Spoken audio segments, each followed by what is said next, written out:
మీ దాంట్లో మహిళా రిజర్వేషన్ లేదా?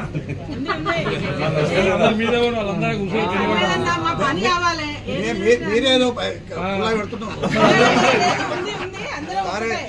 వాళ్ళకి ఎక్కువ రెస్పెక్ట్ ఇస్తాం. వాళ్ళు ఆయన మనకు ఆ రోజు వాగ్దానం చేశారు.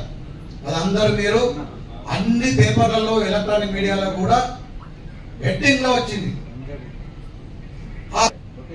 రెడ్డి సమరభేరి అనే పేరు మీద సుమారు 3 లక్షల మందితోటి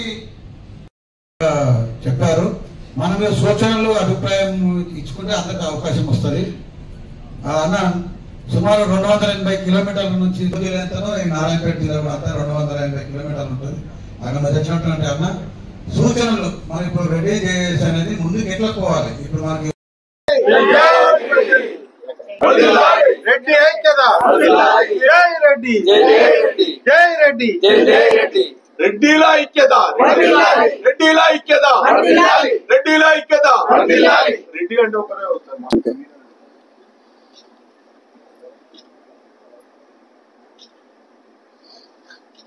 ఇంకోటి రెడ్డి కార్పొరేషన్ గురించి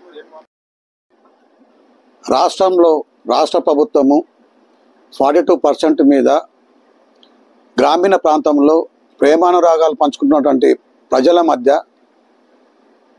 స్విచ్ పెట్టడమే కాకుండా మాటలు అనుకునే దాకా తీసుకొచ్చింది.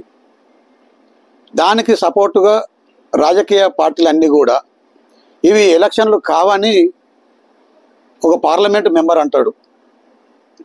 పార్లమెంటు మెంబర్ ఏమో ఎలక్షన్లు కావు, ఎక్కడ దావతులు చేసుకోవద్దు అని ఆయన అంటాడు. వాళ్ళ ఎమ్మెల్యేలు ఏమో ఏకగ్రీవంగా ఆ పార్టీకి ప్రభుత్వానికేమో వత్తాసు పలుకుతారు. వీళ్ళను ప్రజల జీవితాలతో ఆటలాడుకుంటుండ్రా? ఇవన్నీ తెలుసు. ఏది 92లో ఇంద్రసాహాన్ని జడ్జిమెంట్ కానీ, కె కృష్ణమూర్తి గారి 95లో జడ్జిమెంట్ కానీ, మహారాష్ట్రలో ఎలక్షన్లు జరిగినాక కూడా ప్రభుత్వ సొమ్ము ప్రజల సొమ్ము కూడా నష్టపోయే విధంగా తీర్పులు వచ్చిన సంగతి కూడా తెలుసు. కానీ ఇవన్నీ తెలిసిండి ఈ పాలక నాయకులు ప్రజలతో ఆటాడుకుంటానికి ఓటు బ్యాంక్ కోసం చేస్తున్న నాటకమే తప్ప ఇది ఎక్కడ కూడా ప్రజలకు మేలు జరిగే విధంగా లేదు.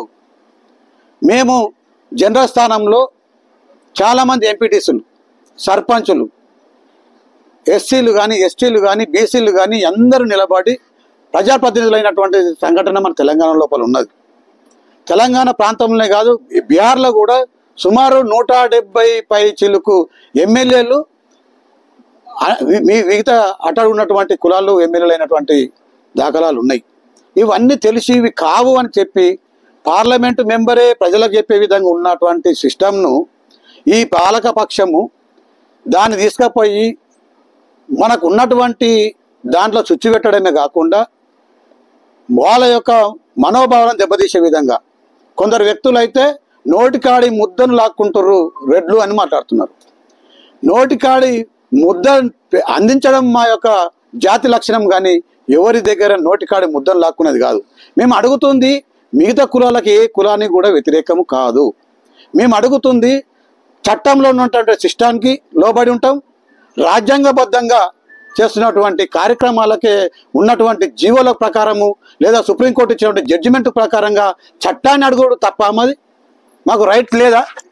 మేము అడిగిన దానికి మిగతా కులాల వాళ్ళు రకరకాల మాటలు మాట్లాడినా వాళ్ళ సంస్కారానికి వదిలేస్తున్నాం. మేము మాకు వాళ్ళు ఆవేశంతో వాళ్ళకున్నటువంటి ఆవేదనతో మాట్లాడినట్టు మాటలుగా పరిగణిస్తూ మేము బీసీ కులాలు కానీ, ఎస్సీలు కానీ, ఎస్టీలు కానీ మేము హక్కున చేర్చుకున్నటువంటి జాతి ఏదైనా ఉందంటే ఫస్ట్ మొదటగా మా రెడ్డి జాతిని గర్వంగా చెప్పుకుంటాం.